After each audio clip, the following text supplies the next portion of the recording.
నానా మిమ్మల్ని నేనేం డబ్బులు అడగలేదే. దయచేసి సబ్స్క్రైబ్ చేయించండి ప్లీజ్, మీకు చేతులు ఎత్తి మొక్తా.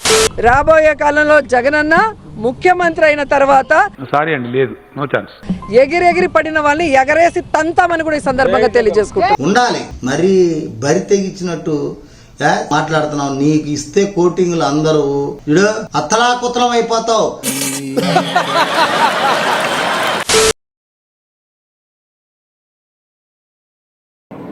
చెప్పడానికి కూడా సిగ్గుపడే మాటలు.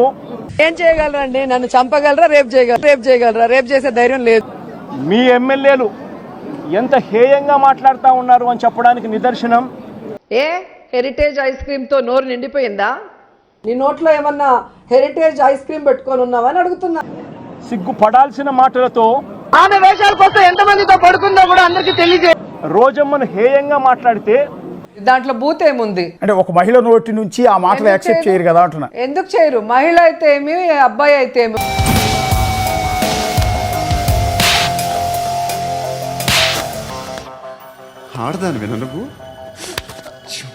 రోజమ్మను హేయంగా మాట్లాడితే ఇదే చంద్రబాబు నాయుడు గారు ఏం చేశారని అడుగుతా ఉన్నా. నీకు చెప్పేసిన అసలు మామూలుగా ఉండదు. తలక ఎగబెట్టుతంటారే.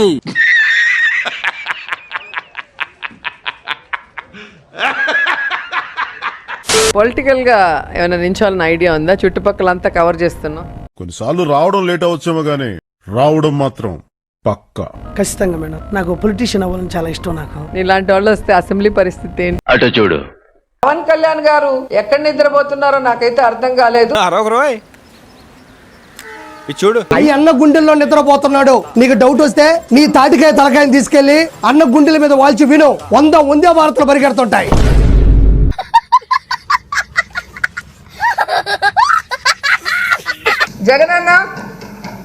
జగనన్న మీకు నా సెల్యూట్. జగనన్న సెల్యూట్ కొట్టుకోండి, ఇద్దరు కూర్చో. జుబ్బు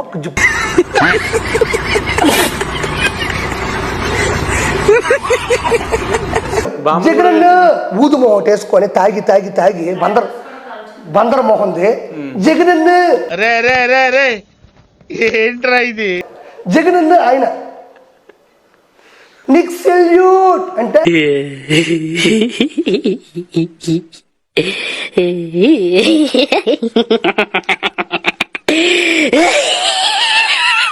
అదే ప్రశాంతి పెంచి పోషిస్తున్న ఆర్పి, అదే వేమిరెడ్డి గారు పెంచి పోషిస్తున్న ఆర్పి అన్ని రకాలుగా మాట్లాడుతుంటే ఎందుకు పోలీసులు కేసు పెట్టట్లేదు? ఒక్కొక్కసారి తలుచుకుంటూ చచ్చిపోవాలనిపిస్తుంది సార్. ఈ బతుకదు ఎందుకు దేవుడా? చచ్చిపోమ్మా. కోర్టులో ఎందుకు సుమోటోగా తీసుకొని అలాంటి వాళ్ళకి బుద్ధి చెప్పట్లేదని నేను అడుగుతున్నాను. గతంలో ఆర్కే రోజా మాట్లాడినటువంటి మాటలు కూడా నేను ఒకసారి చదివి వినిపిస్తాను. వీడికి ఎవడన్నా ఉద్యోగం ఇస్తే బాగుండు. ఖాళీగా ఉండి కాన్సన్ట్రేషన్ అంతా నా మీద పెడుతున్నా. గాలి నా కొడుకు, ఆడంగి నా కొడుకు, ఎవడో లా డాష్ డాష్ గాడు, లా డాష్ జా కొడుకు, ఇలాంటి హ్యాంగ్ చేసేయాలి, నటి రోడ్లో ఊరి తీసేయాలి. పిత్రే నా కొడుకు, నీచ్ కమీన్ పక్కన ఉండి పక్కలు వేసే నా కొడుకు. ఏముంది ఇందులో?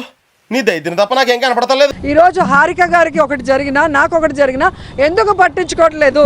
మేము మహిళలు కాదా? మాకు మనోభావాలు లేదా? ఆడపిల్ల ఎక్కడ? అదేంటి చెట్టంత మనిషిని పట్టుకుని అలానే ఏమన్నా బుద్ధి వచ్చిందా రోజా కంటే? ఏ మాత్రం కూడా బుద్ధి రాలేదు. కానీ నాకు సిగ్గు, శరం, రోషం, పౌరుషం, మానవ అభిమానం ఏమీ లేవు.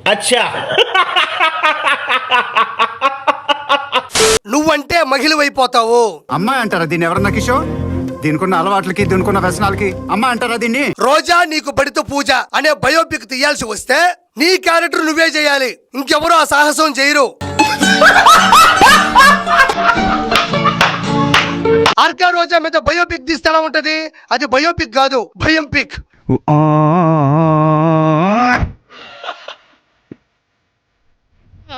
ఈ రోజు అధికారం ఉంది కదా అని ఎగిరెగిరి పడితే అంటే ఏం చేస్తావా?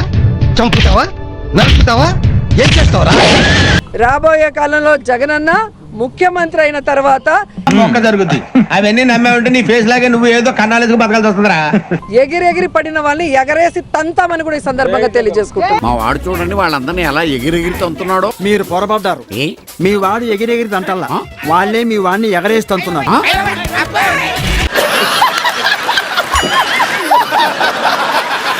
వైసీపీ తరఫున త్వరలో యాప్ తెచ్చే ఆలోచన చేస్తున్నారు ఆ పార్టీ అధ్యక్షుడు జగన్. ఎందుకు ఒక యాప్ రిలీజ్ చేయబోతుంది. ఎందుకు అడుగు తింటానిక? యాప్ అడిగే క్వశ్చన్, నీకు ఏ రకంగా అన్యాయం జరిగింది అని. ఏంటి బాబన్నా ఇంకోసారి యాప్ అడిగే క్వశ్చన్, నీకు ఏ రకంగా అన్యాయం జరిగింది అని. నీలో బేసిక్ సెన్స్ ఉంటుందనుకున్న ప్రతిసారి నువ్వు నన్ను డిసప్పాయింట్ చేస్తూనే ఉన్నావు.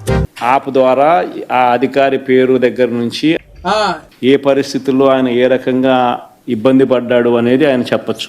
మీరు మాట్లాడింది నిజమేనా? ఎందుకు వచ్చింది అనుమానం? ఇప్పుడు ఎలాగ అంటారండి, సీన్ క్లైమాక్స్ లో నన్ను ఎడవం చేసి ఆడుకుంటారు. మీ మాటలు నేను నమ్మలేను సార్.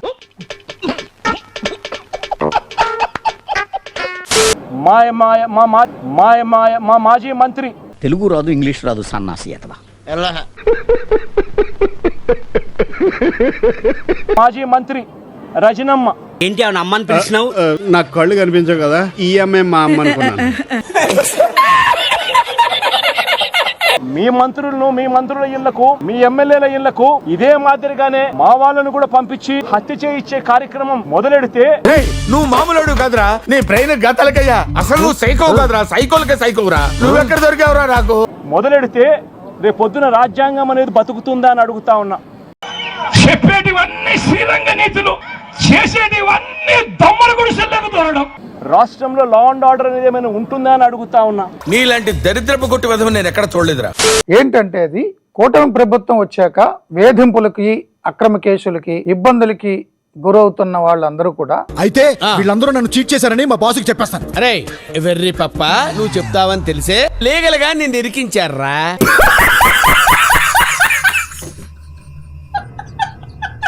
వేధించిన పార్టీ నేతలకు అన్యాయం జరిగినా వెంటనే ఆ యాప్ లో నమోదు చేయొచ్చు అని పార్టీ నేతలకు సూచిస్తున్నారు. అసలు మీకు ఈ ఆలోచన ఎలా వచ్చింది? నాకు ఈ ఆలోచన ఎందుకు వచ్చిందని అడిగే బదులు మీకెందుకు రాలేదని సిగ్గుపడండి.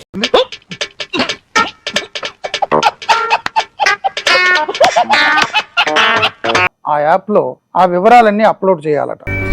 ఏం ముద్ర మనకే రాదు, చదువు రాదా? ఇవన్నీ కూడా అందులో ఇస్తే తాము మళ్ళీ అధికారంలోకి వచ్చిన తర్వాత వాళ్ళందరికీ సినిమా చూపిస్తారట. అదేంటండి, మనం సినిమా థియేటర్కి ఎప్పుడు వచ్చాం? ఇప్పుడేగా బస్సులో వచ్చి క్యూలో నుంచి టికెట్ కొన్నా. రేపొద్దున మనం ముఖ్యమంత్రి అయిన తర్వాత అందరినీ కూడా సినిమా చూపించే కార్యక్రమం మాత్రం జరుగుతుంది. సినిమా స్టార్ట్ అవుతుంది, యాడ్ వేసుకోండి ఫస్ట్. ఇచ్చిన ఒక్క మాట అయినా నిలబెట్టుకోవడం నీకు చేత కానప్పుడు నువ్వు కొజ్జా కాకపోతే నువ్వు ఏమైతావురా అని అడుగుతున్నాం. సినిమాకి నువ్వే పడుకుంటే అందరు పడుకోర్రే.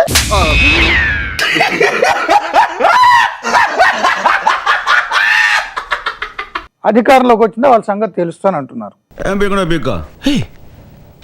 ఇప్పుడు నువ్వేమన్నా ఏ ఇక్కుంటావో ఇక్కో అన్నాను. లోకేష్ గారు 5 ఏళ్లలో ఎవరైతే ఇబ్బందులు పెట్టారో, రాజ్యాంగాలు ఉల్లంఘించారో, అక్రమ కేసులు పెట్టారో ఈడు కాదు,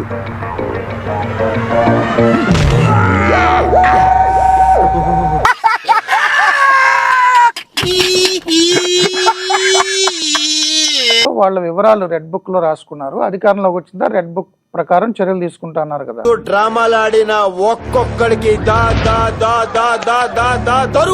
యాజ్ ఇట్ ఈజ్ గా కాపీ, కాకపోతే డిజిటల్, అంటే రెడ్ యాప్ అన్నమాట. వాడు ఎక్స్ దొంగ, ఎక్కడ దొంగతనం చేసినా నిమిషంలో దొరికిపోవడం వాడి స్పెషాలిటీ.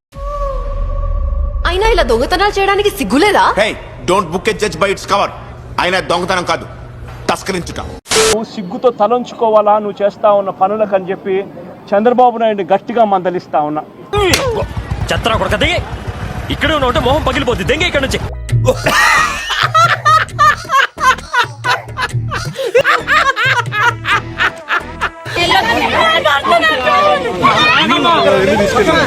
मस्त शेड्स ఉన్నాయి రా నీలా.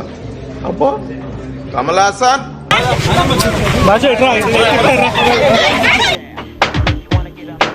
మిమ్మల్ని ఎక్కడో చూసినట్టుందండి.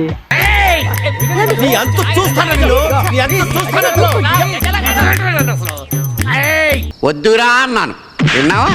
ఏమన్నావురా? సమరసింహాలు అన్నావు. అది రా సమరసింహం. నువ్వు సేమ్ పందివి. కారులో తాను తన మొగుడు ఉండగానే దుర్భాషలాడుతూ అన్యాయమైన తిట్టులు తిడుతూ వారి మీద దాడి చేయడం అన్నది మీ డిక్షనరీలో అర్థం ఏమిటి చంద్రబాబుని అడుగుతా ఉన్నా. నేను ఇలా బుక్ అయిపోతాను కల్లో కూడా ఆడుకోలేదు.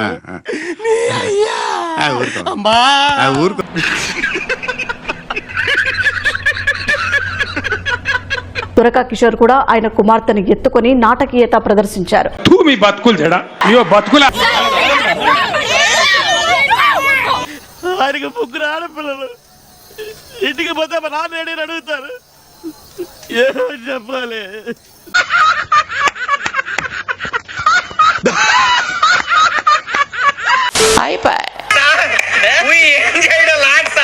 ఈ కార్యక్రమం ఇంతటితో సమాప్తం.